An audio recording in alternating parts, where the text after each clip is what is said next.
بسم اللہ الرحمن الرحیم. بسم اللہ الرحمن الرحیم. السلام علیکم.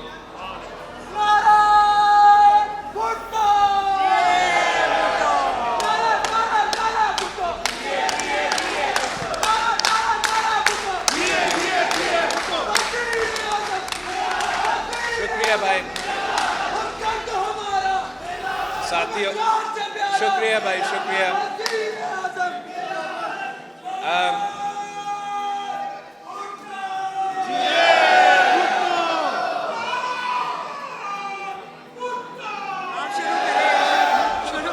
جی بسم اللہ الرحمن الرحیم. السلام علیکم. میں آپ سب کا لوہو ہائی کورٹ پاک کا, پی ایل ایف کا شکر گزار ہوں کہ ایک بار پھر مجھے یہ موقع دیا گیا کہ میں لاہور ہائی کورٹ سے خطاب کروں. میرا خیال میں یہ میرا تیسری دفعہ ہے کہ میں لاہور ہائی کورٹ آیا ہوں, اور کہا جاتا ہے کہ the murderer always returns to the scene of the crime. کہا جاتا ہے کہ جو قاتل ہے they always return to the scene of the crime. مگر اس لاہور ہائی کورٹ میں جو مظلوم ہے, جو وکٹم ہے, دو نسل ہمارے آپ کے پاس آتے رہے انصاف مانگنے کے, کہ یہاں اس لاہور ہائی کورٹ پاکستان کے عوام کے لیے, پاکستان پیپلز پارٹی کے کارکن کے لیے بڑا احترام کے ساتھ یہ کیسے کہا جا سکتا ہے, لیکن آج تک اس لاہور ہائی کورٹ کو کرائم سین کے طور میں دیکھا جاتا ہے کہ یہاں ایک قتل ہوا, قتل شہید ذوالفقار علی بھٹو. اور قاتل کون تھا؟ قاتل عامر ضیاء الحق تھا. قاتل لاہور ہائی کورٹ کے وہ جج صاحبان تھے. قاتل وہ سپریم کورٹ کے جج صاحبان تھے.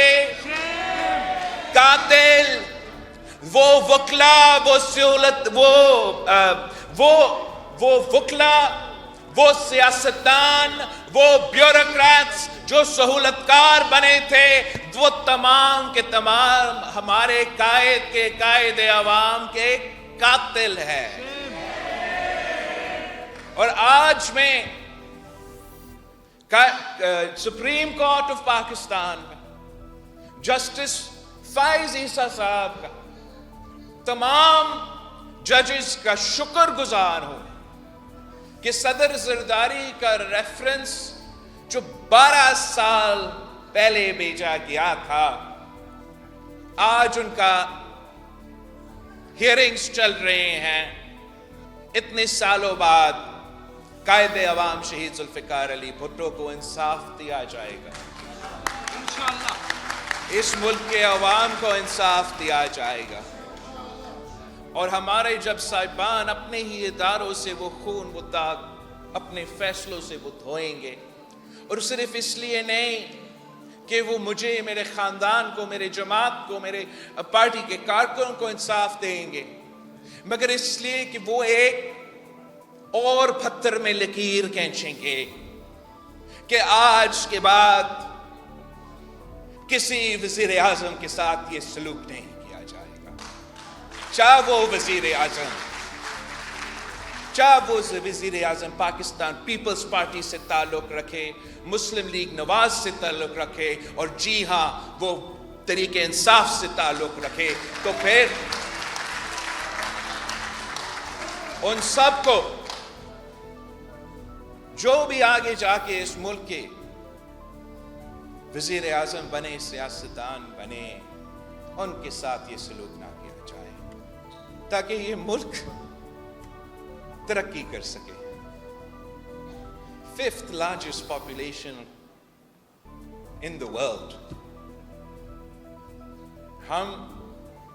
ہمارے ملک کے عوام اتنے ہوشیار ہے، اتنے محنتی ہے. ہم نے پاکستان نے کم وسائل میں سے مگر زیادہ محنت سے دکھایا ہے کہ ہم کسی سے کم نہیں ہیں. ہم نے ثابت کیا ہے.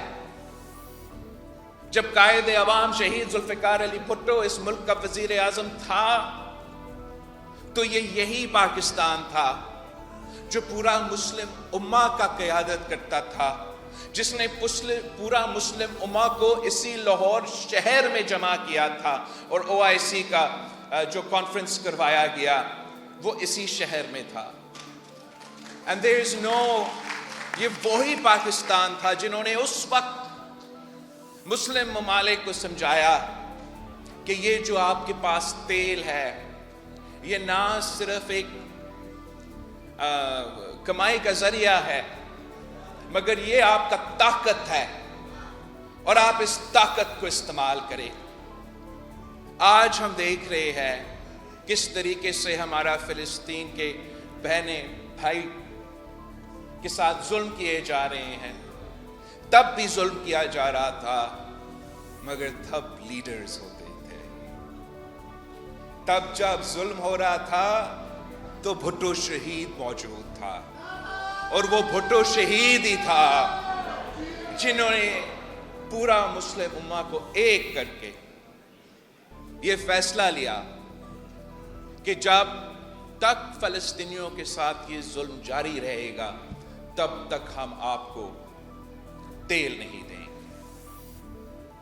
اور یہ کیا ہم مانیں کہ یہ کوئنسیڈنس ہے؟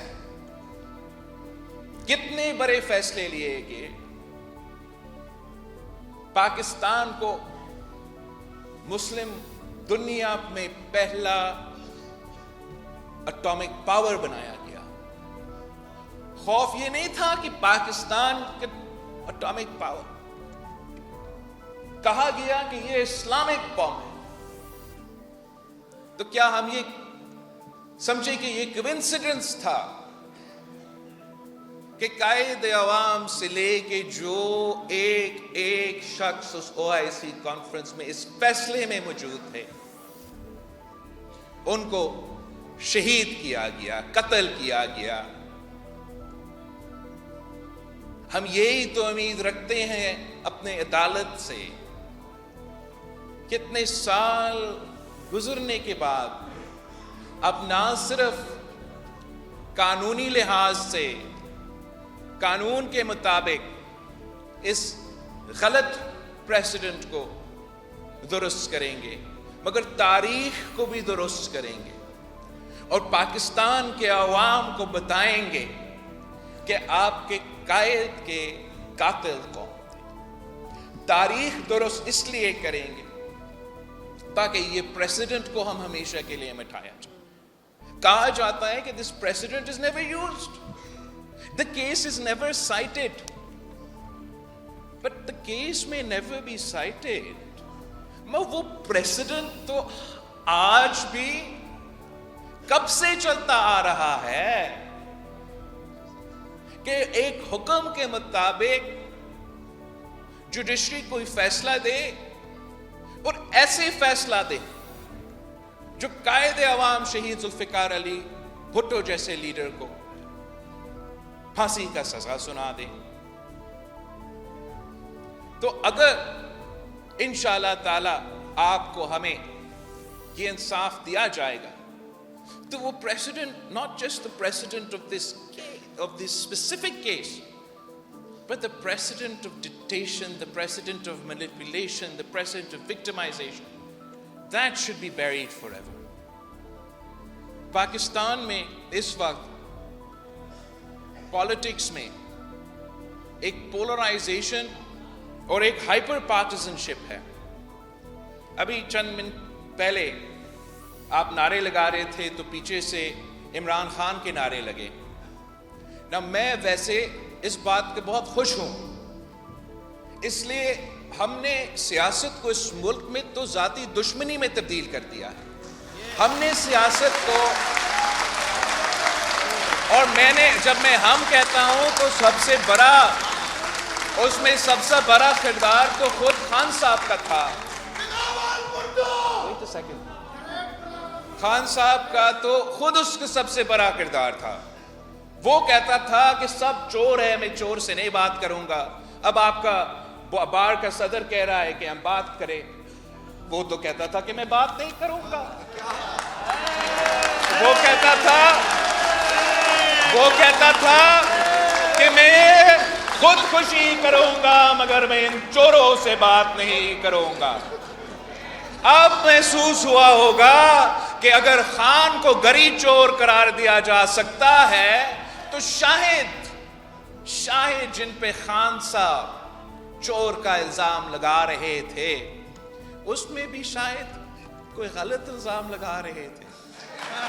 anyway, مقصد یہ ہے کہ جو تربیت کیا جاتا ہے باقی سیاسی جماعتوں میں، سٹاپ اٹ، جو تربیت کیا جاتا ہے باقی سیاسی جماعتوں میں، پرانے سیاستدانوں کا یہ جو تربیت کیا جاتا ہے کہ آپ میرے ہو تو آپ اچھے ہو، ورنہ تم فلاں جماعت سے تعلق رکھتے ہو تو غدار ہو، فلاں جماعت سے تعلق رکھتے ہو تو کفر ہو. تو اس طریقے سے ہم یہ ملک نہیں چلا سکتے. میں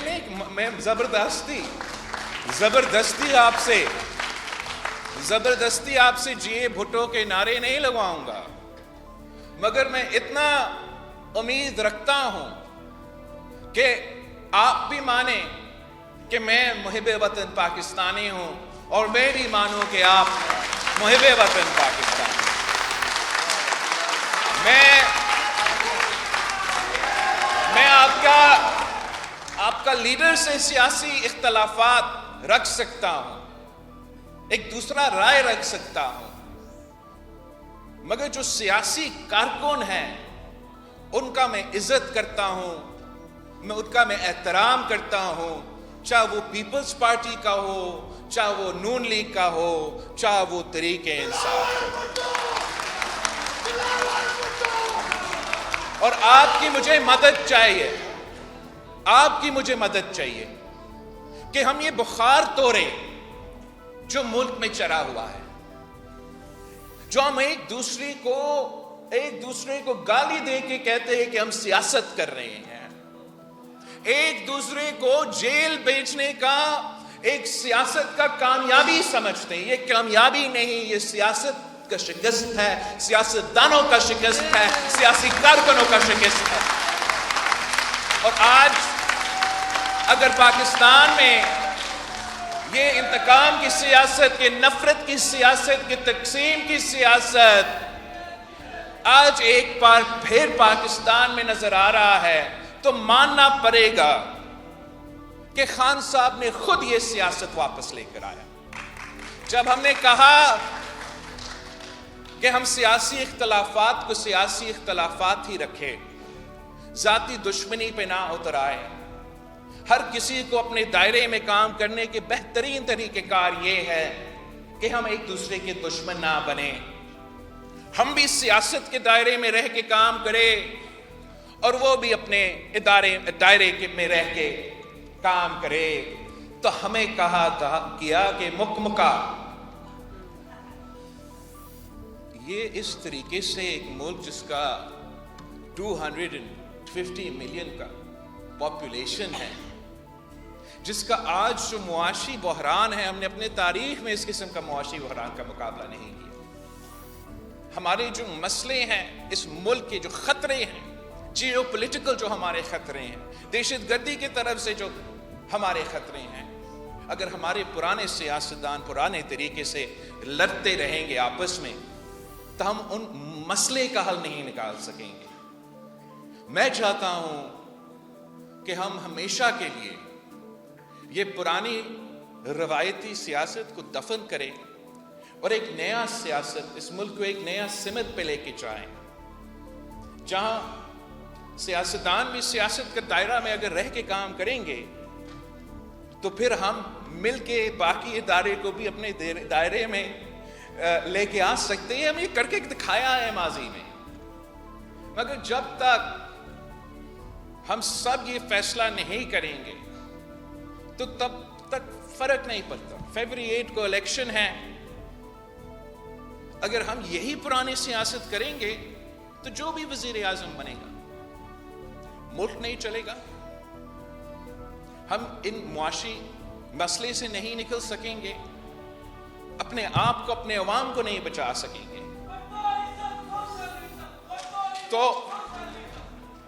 تو میں سمجھتا ہوں کہ جو شہید ذوالفقار علی بھٹو کا قتل کیس چل رہا ہے, یہ بھی ایک بڑا موقع ہے کہ ہم تاریخ کو, قانون کو اور اپنا سیاست کو بھی تھوڑا بہت درست کریں. میں امید رکھتا ہوں کہ جو آئین کا ذکر کیا جاتا ہے اور جمہوریت کا اور انسانی حقوق کا ذکر کیا جاتا ہے, وہ صرف تب یاد نہیں ہوگا ہمارے پرانے سیاستدان کو جب وہ اپوزیشن میں ہیں, اور جو حکومت میں آئے تو پھر اس آئین کو بھول جاتے ہیں, اس قانون کو بھول جاتے ہیں, ان انسانی حقوق کو بھول جاتے ہیں, اس جمہوریت کو بھول جاتے ہیں. کوئی اپنے آپ کو امیر المومنین بنانا چاہتا تو کوئی اور ملک کو ٹائیگر فورس میں تبدیل کرنا چاہتا. اس طریقے سے ہم نہیں چل سکتے. میں سمجھتا ہوں کہ اس ملک کا اکثریت, اب ہمارا 70% بربادی نوجوان ہیں. جو فیصلے لیے جاتے ہیں اسلام آباد میں, وہی پرانے سیاستدان اگر فیصلے لیں گے تو وہ آگے 5 سال کا سوچتے, 10 سال کا سوچتے.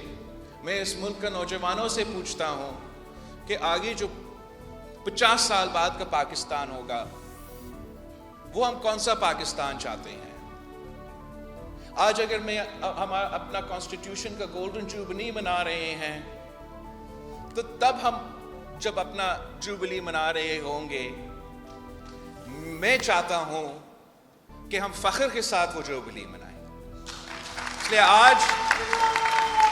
آج میں فخر کے ساتھ گولڈن جوبلی تو نہیں منا سکتا, مگر اس ملک کے نوجوانوں کو کہنا چاہوں گا کہ اگر میں آپ کو بے وقوف بنانے کی کوشش کروں تو میرے بات نہ مانیں. اگر کوئی اور آپ کا بے وقوف بنانے کی کوشش کروں, ان کی بات بھی نہ مانیں. اس ملک کی مستقبل آپ کے ہاتھ میں ہے. ہم نے اب اپنا حق چھیننا ہے. اگر ہم اپنے حق چھینتے ہیں, اپنے فیصلے کو کرتے ہیں, تو ہم شاید اپنا ملک کو بھی بچا سکے, اپنے عوام کو اس مہنگائی, اس غربت, اس بے روزگاری سے بچا سکے. آپ کو شاید اندازہ نہ ہو, مگر ہمارا جو سیلاب ہوا, جس کا 2/3 زمین پاکستان کا پانی میں ڈوبا ہوا تھا, اتنے سارے خاندان اس سے متاثر ہوئے. اور یہ ایک شرمناک حقیقت ہے کہ پاکستان کی حکومتیں, پاکستان کی سیاسی جماعتیں ایک دوسرے سے لڑتے رہے, اور ہم آج تک ان متاثرین کو مدد نہیں کر سکے. ہم اپنا تاریخ کا سب سے بڑا معاشی بحران سے گزر رہے ہیں. مان لیتا ہوں کہ اس میں ایک بڑا ہاتھ خان صاحب کے وہ فیصلے تھے جو سیبٹاج کیے تھے, لیکن ساتھ ساتھ جو خان صاحب کے بعد معاشی ٹیم آئے تھے, وہ اس مہنگائی, غربت اور بے روزگاری پہ قابو نہیں ہو سکے.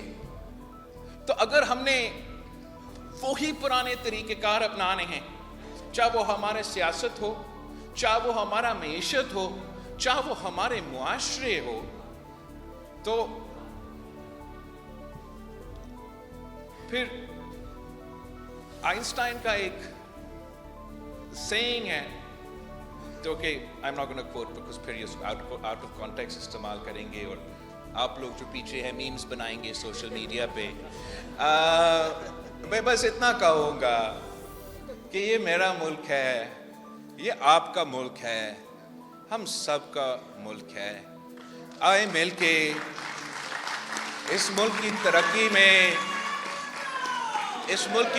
میں اپنا حصہ ڈالے, اور کسی کو آپ کو یہ نہ، خاص طور ہمارے نوجوان نسل کو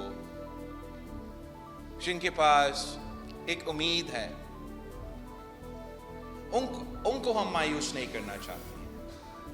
آج نہیں تو کل ہم ان مشکل سے نکلیں گے، اور وہ وعدے جو قائد عوام شہید ذوالفقار علی بھٹو نے اس ملک کے ساتھ کیا تھا، اس ملک کے عوام کے ساتھ کیا تھا، میں اور آپ مل کے وہ وعدے پورے کریں گے۔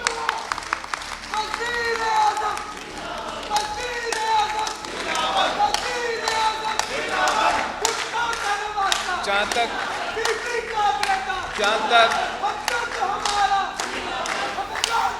تک قائد عوام شہید ذوالفقار علی بھٹو کا ریفرنس ہے، اس میں بھی میں اس ملک کا لیگل کمیونٹی سے اپیل کرتا ہوں۔ میں شروع میں نے کیا آپ کا سپریم کورٹ بار ایسوسی ایشن سے، جہاں ہم نے ایک بار پھر یہ مطالبہ رکھا، ہم بہت، اس کے بعد میں بلوچستان ہائی کورٹ کیا تھا، یہ پشاور ہائی کورٹ کیا تھا۔ آج میں آپ کے پاس آیا ہوں آپ کے ساتھ مانگنے کے لیے کہ آئین کے ساتھ، جمہوریت کے ساتھ، انصاف کے ساتھ دیں، اور اس جو تاریخ میں ایک داغ نہ صرف ان ادارے میں مگر ہمارے پورا ملک پہ لگایا، ہم سب مل کے اس داغ کو دھوئے۔ میں لائر نہیں ہوں، مجھے آپ پہ، لائر لیگل کمیونٹی پہ آپ پہ اعتماد ہے، اور آپ ہی سے ہم سوال کر سکتے ہیں۔ میں سمجھتا ہوں کہ قتل ہوتا ہے، اس کا کوئی اسٹیچوٹ آف لمیٹیشنز نہیں ہوتا، اور اس پہ کوئی پابندی نہیں ہے کہ پرانا ہو گیا 5 سال 10 سال بعد ہے تو پھر آپ اس کا انصاف نہ دیں۔ میں جانتا ہوں کہ اس کیس میں 186A کے مطابق کویسچن آف لاء پہ سوالات ہیں، بھرپور اعتماد ہے نہ صرف اپنے وکلا پہ مگر جوڈیشری پہ، دوسرے لوگوں کا مدد انہوں نے مانگا ان پہ، کہ اس نقطہ کو بھی ہم ضرور کور کریں گے۔ بٹ جو میڈیا میں ایک اس کو بنیاد بنا کے کہتے ہیں کہ ہم اپنا انصاف جو ہم مانگ رہے ہیں وہ ہم نہ کرے، اس لیے کہ اے پرانا ہے، بی آپ ہمیں کویسچن آف لاء پہ آپ ہمیں مطمئن نہیں کرتے۔ تو میں بڑا احترام کے ساتھ کہتا ہوں کہ بالکل کویسچن آف لاء کا جواب دے، مگر جو اس کو بنیاد بنانا چاہ رہے ہیں ان کے پاس کوئی جواب نہیں ہوتا جب ہم پوچھتے ہیں کہ کہاں تھا کویسچن آف لاء جب سپریم کورٹ ڈیم بنا رہا تھا، کہاں تھا کویسچن آف لاء جب سپریم کورٹ کراچی کے عمارتیں اور غریبوں کا گھر گرا رہے تھے، کہاں تھا کویسچن آف لاء جب اسی سپریم کورٹ ٹماٹر کی قیمت اور پتہ نہیں کس چیز، انڈوں کی قیمت اور پتہ نہیں فکس کر رہے تھے، کہاں تھا کویسچن آف لاء جب شہید ذوالفقار علی بھٹو کو قتل کر رہے تھے۔ ہمارا یہی کویسچن آف لاء ہے کہ is it legal? Does the law allow the Lahore High Court or the Supreme Court to murder? That is my question to you. That is my question to the judiciary. اور امید ہے ہمیں انصاف دیا جائے گا۔ آپ سب کا بہت بہت شکریہ کہ آپ نے پھر سے مجھے یہ موقع دیا، اور جس طریقے سے اکراس دا پولیٹیکل اسپیکٹرم ہمارا اس ملک میں بارز اپنے کام کر رہے ہیں، وہ لیگل کمیونٹی کا آج بھی شاید فخر کے باعث ہے۔ Thank you every body.